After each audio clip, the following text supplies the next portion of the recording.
Donc, qu'on a vu partout, un licencié de sport amateur qui se demande s'il peut réclamer remboursement de toute ou partie de sa cotisation 2019-2020.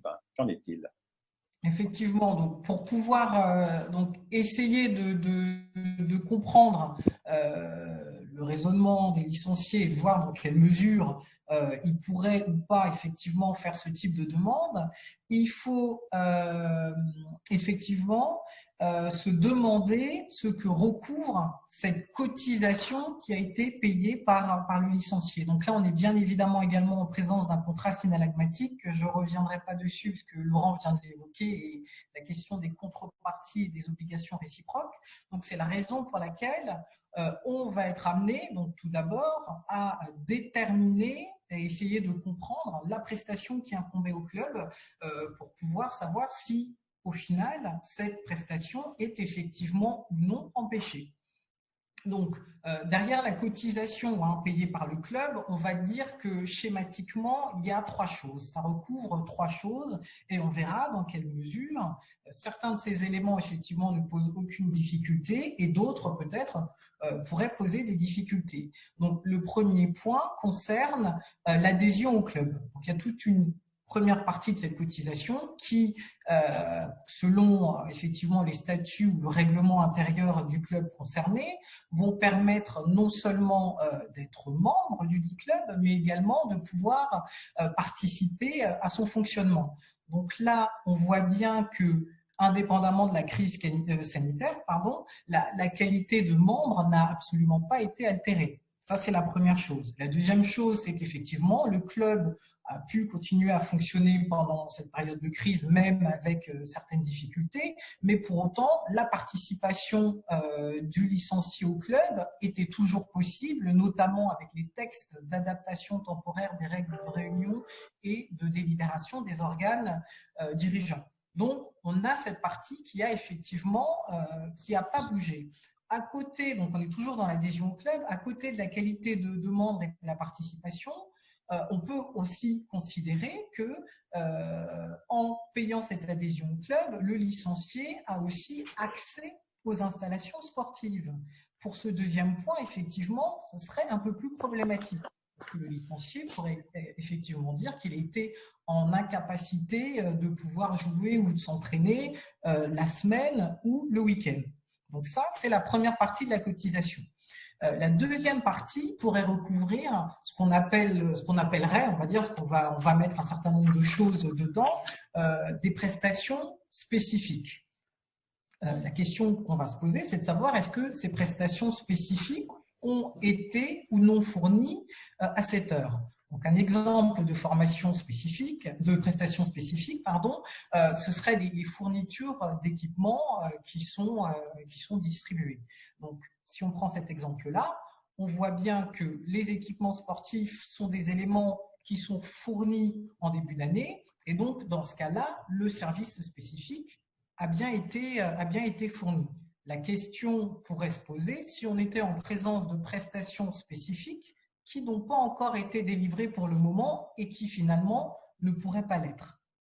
Donc, à côté de ces deux premiers éléments concernant la cotisation, on arrive à cette troisième partie que recouvre la part licence. J'inclus dedans la part assureur également. Et donc, cette troisième partie va ouvrir droit à la participation aux activités sportives qui se rapportent à la fédération concernée et à son fonctionnement. Donc, cette troisième partie, à la différence des deux premières, ne relève pas du club, parce que le club, il est uniquement collecteur concernant cette partie, qui est ensuite reversée en intégralité selon le cas à la fédération et ou à la ligue concernée. Donc, on voit bien que sur certains points et en fonction des circonstances, on pourrait tout à fait considérer que l'obligation du club n'a pas été respectée de ce point de vue-là. Ça, c'est la première chose. Et effectivement, rien n'empêcherait les licenciés de demander en conséquence un remboursement des sommes concernées. Mais là aussi, si on parle de sommes, si on devait essayer de voir de quelle somme on parlerait finalement de pas grand-chose en termes d'intérêt. On parlerait uniquement de quelques euros, 3, 4, 5 à 10 euros. Et bien évidemment, rien n'empêcherait au club d'opposer en réponse au licencié la force majeure et le fait qu'il aurait été empêché d'exécuter son obligation, etc., comme on vient de le voir. Donc, on voit effectivement les difficultés se dessiner, malgré l'intérêt pécunier qui est quand même relativement moindre. Mais là encore, le dialogue aura toute sa place entre le club, les licenciés, voire pourquoi pas envisager une réponse ou une communication coordonnée pour pouvoir apaiser ou régler les choses avec les fédérations, pourquoi pas. Donc là, on voit bien qu'il pourrait y avoir une crise de confiance, entre guillemets, avec certains clubs, et les clubs qui auront réussi, qui feront la différence, parce qu'on en voit, il y en a beaucoup, ce sont ceux qui auront réussi pendant cette période finalement à maintenir le lien. On voit encore à quel point le lien est important avec les licenciés. Il y a notamment des clubs qui font des challenges avec les licenciés via des vidéos pour leur permettre de poursuivre leur progression. Une chose est sûre, cela doit inciter aux modifications réglementaires correspondantes pour évidemment éviter que cette situation se reproduise à l'avenir, et ce, dès la saison 2020-2021. Alors, Joël Montlouis, plus brièvement, s'il vous plaît, mais à propos de la saison 2020-2021, est-ce qu'un licencié peut espérer, compte tenu de la crise actuelle, est-ce qu'il peut espérer obtenir une remise sur sa licence 2020-2021 et à quelles conditions? Là, a priori, le licencié n'a pas de raison finalement d'obtenir une remise sur la saison 2020-2021 parce qu'a priori, elle va se dérouler sans difficulté. Et en plus, comme je venais de l'indiquer juste avant, a priori, des modifications réglementaires vont intervenir assez rapidement pour pouvoir régler tout ça.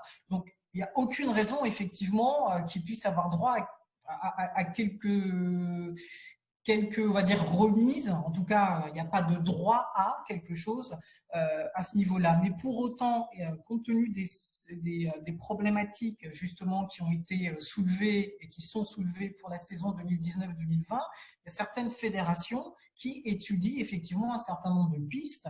La première d'entre elles, ce serait débloquer une enveloppe spéciale crise qui serait destinée aux clubs, à charge pour eux ensuite de redistribuer une partie aux familles. Donc certaines fédérations l'ont déjà fait et d'autres envisagent effectivement un rabais sur le renouvellement des licences de la saison 2020-2021 qui pourrait être de l'ordre de 10 à 20%.